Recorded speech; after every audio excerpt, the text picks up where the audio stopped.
And here are two of the tallest 130-pound fighters in the weight class as Corrales gets ready to go against Gainer. They're already in the ring, and here's a closer look at a holder of one of the 130-pound championship belts and a rising force in the sport, Diego Corrales. Corrales went to high school in Sacramento, where he graduated in the culinary arts. Favorite dish, chicken parmigiana, but he is not chicken. He insists that he does want to fight Mayweather later this year.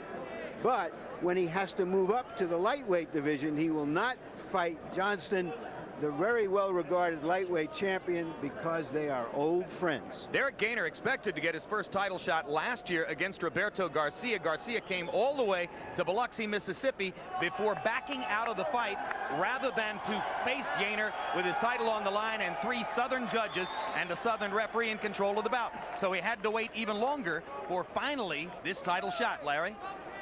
Let's take a closer look then at Smoke Gainer. Since losing to Kevin Kelly and then John Molina almost 4 years ago, he's had 16 straight victories. But this, in his 10th year as a professional, is his first championship fight. And he has it basically because of his friendship with Roy Jones, who has supported him financially and otherwise to get him to this position. So Roy is in the house, as he always is when Derrick Gainer fights, and hoping to score a victory as a manager tonight. And while you're watching the fight, we invite you to log on to hbo.com/boxing, where you'll be able to score each round and spend some time chatting with lightweight champions Paul Spadafora. Hey, see those Morales-Barrera highlights if you didn't catch the fight. That was a time capsule battle that took place here last month in Las Vegas. Tail of the tape now between Diego Corrales and Derrick Gainer. Corrales is an anomaly at 6 feet in the 130-pound weight class. Gainer's a tall junior lightweight at 5 feet 9. They both weighed in at 130. They arrive in the ring tonight at 141 pounds. Rules of the bout with our unofficial ringside scorer, Harold Letterman. The Diego Chico Corrales Derrick Smoke Gainer fight is scheduled for 12 rounds using the unified rules of the Association of Boxing Commissions. There is no standing 8 count, no 3 knockdown rule. Only the referee can stop the fight, and you cannot be saved by the bell in any round, including the 12th and final round. Jim. Thank you, Harold. Let's go up to ring announcer Michael Buffer for the official introductions. Ladies and gentlemen, good evening and welcome to the MGM Grand here in Las Vegas, Nevada, where tonight Bob Arum's Top Rank Incorporated, along with your undisputed, undefeated king of beers, Budweiser, proud to be your bud, present an evening of World Championship Boxing for your entertainment. All the bouts are sanctioned by the Nevada State Athletic Commission Chairman Dr. Elias Ghanem. This first bout is sanctioned by the International Boxing Association and the International Boxing Federation. IBA President and Supervisor ringside, Dean Chance. IBF Supervisor, Darrell Peoples.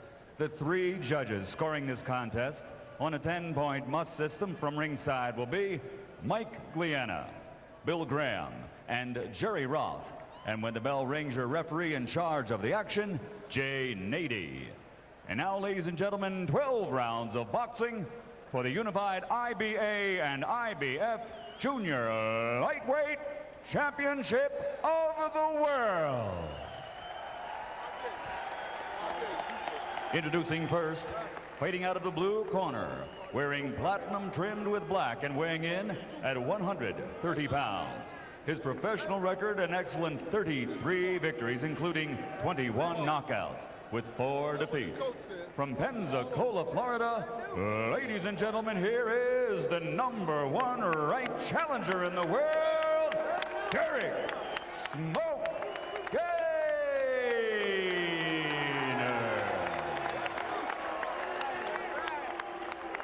And his opponent across the ring, fighting out of the red corner, wearing camouflage and weighing in also at 130 pounds. He has a perfect professional record consisting of 30 bouts, 30 victories with 24 knockouts. From Sacramento, California, presenting the reigning and defending undefeated IBF, IBA Junior Lightweight Champion of the World, Diego Chico Corrales.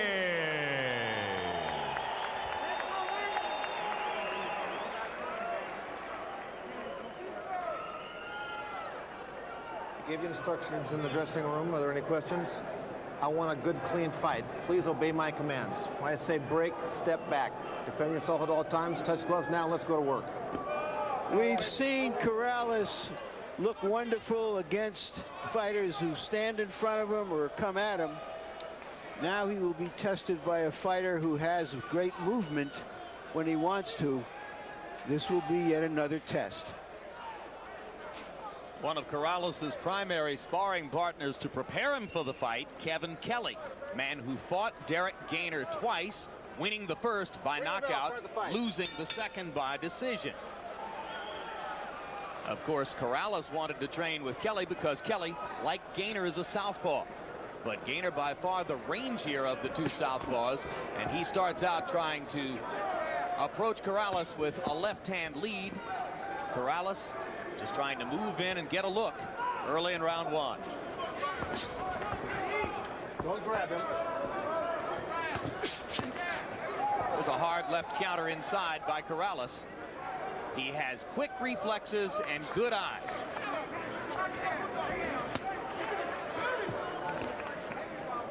Don't grab him. Don't hold him. Emmanuel, Derrick Gainer is a fighter who in the past has averaged about 45 punches around by CompuBox numbers. And the belief on the part of the people in his corner is that he'll have to be more aggressive tonight against Corrales. He definitely is going to have to be more aggressive because Corrales is putting the pressure on him right away. And it's really strange to see two guys this tall, nearly 6 feet tall, fighting at 130 pounds. So who's going to be the aggressor is the problem. But I believe that it has the makings of being a very, very good fight.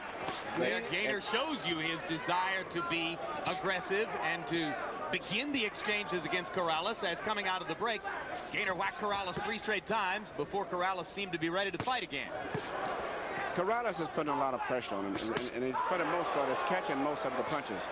It may look effective, but he's catching most of them. And going down the stretch, it's going to be how strong is Gainer going to be mentally as this pressure is continually applied. Corrales says that he injured his right hand in the 3rd round of his last fight against John Brown. Has not been a particularly long layoff since that time. He went through extensive therapy to try to get the knuckles on the right hand feeling good again, and hasn't shown any reluctance to throw it in the 1st round here. Well, he's going to have to throw it because I think Gainer is really emotionally fired up for this fight because more than anything else, he wants to prove something and to satisfy Roy Jones. I don't think Roy Jones has ever put so much interest in any other boxer other than himself. Warning on this. Don't grab his head anymore. Diego Corrales has fought 8 southpaws in his career and knocked 7 of them out. Some right-handed fighters, of course, have trouble getting going against the southpaw, and there's Gainer landing a left-hand lead and another left-hand lead as Corrales tries to move in closer. He's landed about a half a dozen of those in this fight, and he's giving Corrales different looks that are confusing him a little at the moment.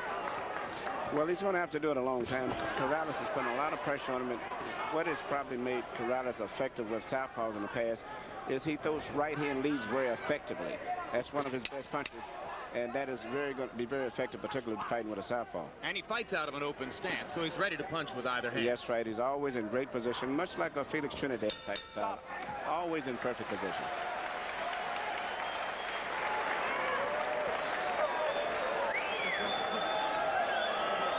Good. One thing you're doing, you fucking feint, you gotta feint a little bit and go to the body a little bit more, okay? Feint and go to the body, okay?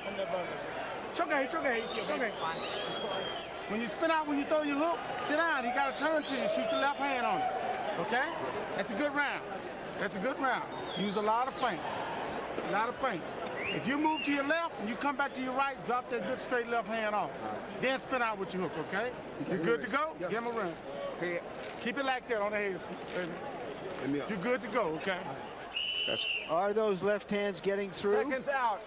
It may look so from 2 or 3 sides of the ring, but from that camera angle, blocked by Corrales, who has been told to start going to the body more. Emmanuel, the correct advice? I think it's good advice, but what he's doing right now is risky because if it goes in this pattern all the way through, he could lose a decision.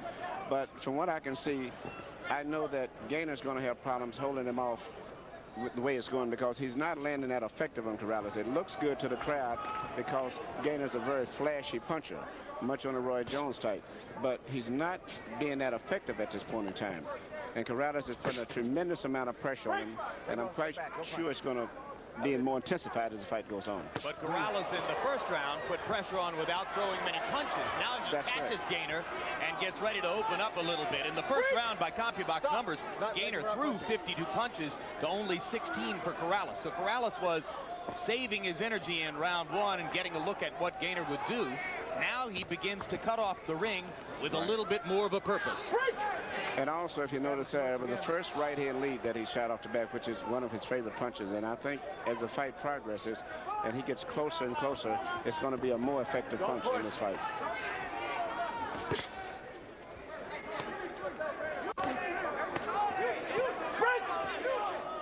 Okay, don't hold. Don't hold.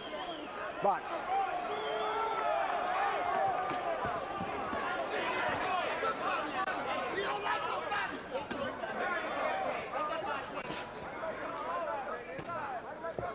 Don't hold. You suspect Corrales will be willing to take some risks against Gainer. He stated to us yesterday that Kevin Kelly told him Gainer, quote, couldn't punch a lick. Well, I don't think Gainer's a devastating puncher, but he punches good enough to get his attention. And I think he's a much better puncher than he was 4 or 5 years ago. He's a much better puncher than he was when he fought Kevin Kelly. He commits more to his punches now. That's true. And it's funny. I thought the greatest fight I ever saw him fight was the fight that he lost with Kevin Kelly, when he lost basically by 1 punch. But he fought a great fight up until that point. If you don't hear much noise from the crowd, it's because there isn't much crowd and there isn't much going on in the ring to inspire the crowd we have. What's the significance of the relatively small crowd here, Larry? Well, I suppose somebody might say that Floyd Mayweather Jr. has not yet gotten to the point where people have to feel they have to see him yet. Gainer lands 2 left hands there. The first one flush on the jaw. That was a great left hand. In fact, the normal fight he would have knocked out. He stunned him with that punch, but I'm surprised that Corrales is coming back. And now Corrales comes back and begins delivering combinations as he corners Gainer against the ropes. Already Corrales makes clear that he isn't going to want to give Gainer much room to box. So Gainer's going to have to gain that room with his feet. And if Corrales can cut off the ring, he's going to force Gainer to fight his fight. Perfect.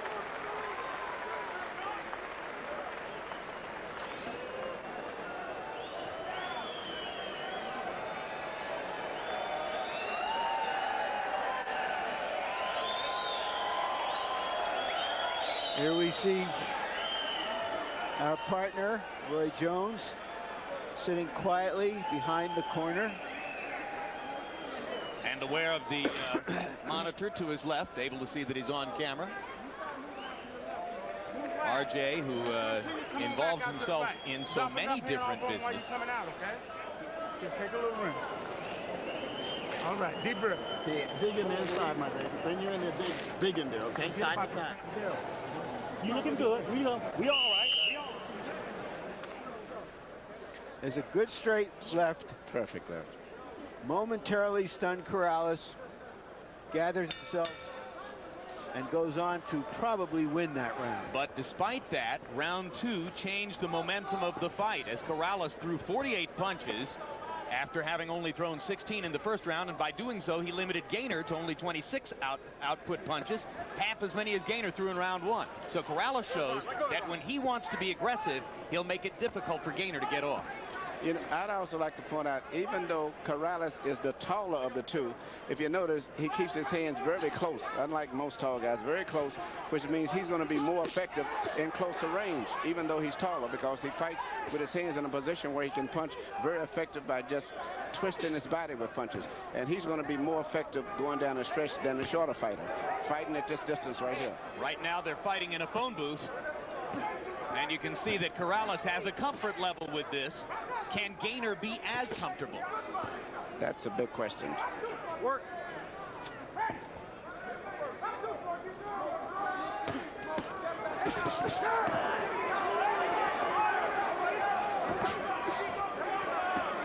Gainer missing twice upstairs. Corrales punching to the body. Corrales is more effective up. There it is. I was just going to say Corrales is still more effective, you can see, in that position and much more comfortable. A beautiful short punches. perfect short left hook. Yeah, and it was a punch that was effective because he never sought the punch. Corrales is much more effective at this distance. Even though he's tall, the shorter punches are going to be something that's going to be very difficult for Gainer to see. Textbook stuff as Corrales squares up with his opponent along the ropes. He squared his shoulders up, fired punches with both hands, didn't give Gainer a chance to move. There's no 3 knockdown rule in this fight. The referee has stopped it. Why has he stopped it? It looked to me as though Gainer was up on his feet and coherent. I definitely feel that he should have given him an opportunity. I think it was a quick stoppage. I don't get it. I definitely feel that he should have given him an opportunity. But that is the decision of the referee. Maybe he saw something that stops the fight. Yeah, maybe he saw something in Gainer's eyes. There is a safety-first mentality in Las Vegas, which is applauded by most in the sport. And Nady decides that, for whatever reason, Gainer shouldn't continue against a Diego Corrales who was making his imprint felt. Well, as you said, the pressure ultimately got Gainer into this shoulder-to-shoulder, toe-to-toe exchange, Emmanuel, and that's not his fight. No, Gainer still is from the school where he has a stylish type of fighting, and he has to have room. And Diego Corrales is much more comfortable at a shorter range, even though he's taller. And how about the mustard Corrales got on the left hook in that short space, huh? It was great. And the punches that hurt you are the punches that you don't see. And that was the perfect example. It was a short left hook over Gainer's shoulder that he never even saw. And it didn't have to be that hard. I felt that if the referee had permitted the fight to continue, the outcome would have been the same. Somewhere along the line. Somewhere. I don't think he would have made it much more than another round. So you see the two-fisted talent of Diego Corrales, who took the first round to get a look at Derrick Gainer and try to figure what Gainer was going to do. Took the second round to basically force Gainer into fighting his fight. And then in the third round, destroyed him. It was a systematic destruction job. Beautiful piece of work by Diego Corrales. He makes his statement. And now we'll sit back to see what Floyd Mayweather can do.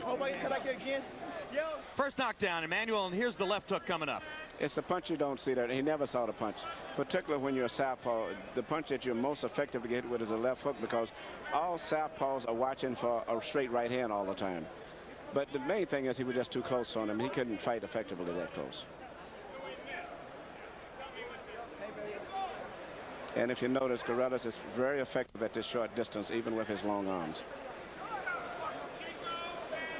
An aggressive Corrales knew he was in a finishing situation, squared his feet and his shoulders so that he could fire at Gainer with both hands. Now let's listen to the conversation between Gainer and Jay Nady.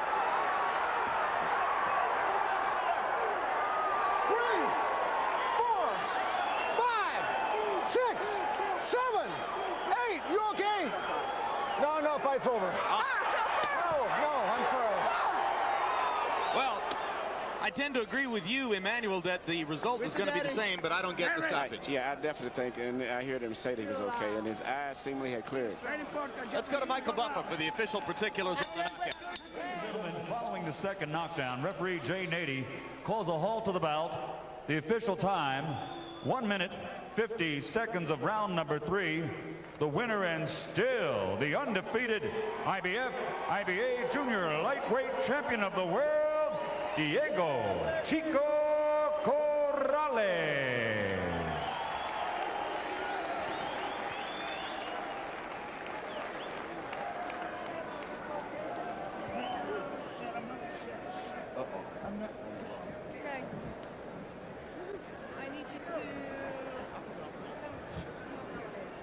Final punch stat numbers, and you'll see that in part of 3 rounds, not 3 complete rounds, they both threw about the same number of punches and landed at a similar rate, though of course Corrales's were the more damaging blows, although Gainer did land some quality power shots in the first and second rounds. You can see Gainer landing 27 out of 67 power shots. That's not an unhappy statistic.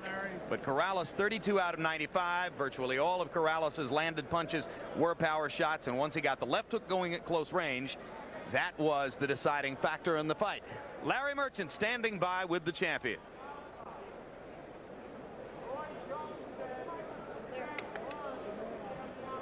Thank you very much. Thank you very much, Jim. I'm sorry we got our signals crossed in here. Congratulations, Chico. Were you surprised after he seemed to do so well in the first round and a little bit of the second round that suddenly he stopped and went shoulder to shoulder and toe to toe with you? No, I knew in my time he was going to slow down. I didn't expect him to slow down this fast, but I knew he was going to have to stand there and fight. As long as I kept the pressure on, kept throwing punches whenever I got chances, and whenever he tied me up, I'm the bigger, stronger, more physical person in there, so it wears you down a little faster. But I didn't think it'd wear him out this fast, but I knew he was going to sit down eventually. He hit you with a pretty good left hand in the second round. It seemed to stun you momentarily. How big of a punch was it? It wasn't anything. He just hit me, knocked me off balance, and I came right back. And I never felt anything from it. What is the secret of how well you fight as a very tall man on the inside? The secret is my dad. He's always told me that a complete fighter knows how to fight inside as well as outside, regardless if you're the taller one or not. And he worked with me a lot with that and working on inside, because eventually there's going to come a time where I can't box everybody. I may have to come out and fight, and I have to know how to do it well. You fought two fighters before this who were right in front of you all the time, who were, and you can have a chance to stand there and figure them out. What was the different part of having to fight a southpaw who had some movement tonight? I had to go to him. I got to show a different part of Diego again. You know, this is a whole new thing. I can show I can come forward. I can keep the pressure on. I can land the good shots inside, and I know how to stay inside there and not, you know, give up or get frustrated. There's been talk of a big fight between you and Mayweather later this year. Do you feel the timing is right for such a fight? Absolutely. Yeah, I think we're both right now. We're very strong. We're proving that we're very strong, and I think it's a good thing for it to happen. All right, let me ask Bob Arum, who promotes both of you. Bob, is it realistic that that fight will come off this year? Well, I would hope so, but Larry, Floyd got business to take care of tonight, and we'll have to see how he does tonight. But yeah, down the road, if Floyd is successful, that's the fight I want to make. That's the fight which will determine who's the best 130-pounder in the world. Thank you very much, gentlemen. Thank you. Jim? All right, thank you very much, Larry. Emmanuel Stewart, he's terrific now at 130, and obviously there's a lot of business to be done at 130, 135, 140, but he's 22 years old, he's 6 feet tall. I got a feeling this kid is going to be a devastating welterweight someday.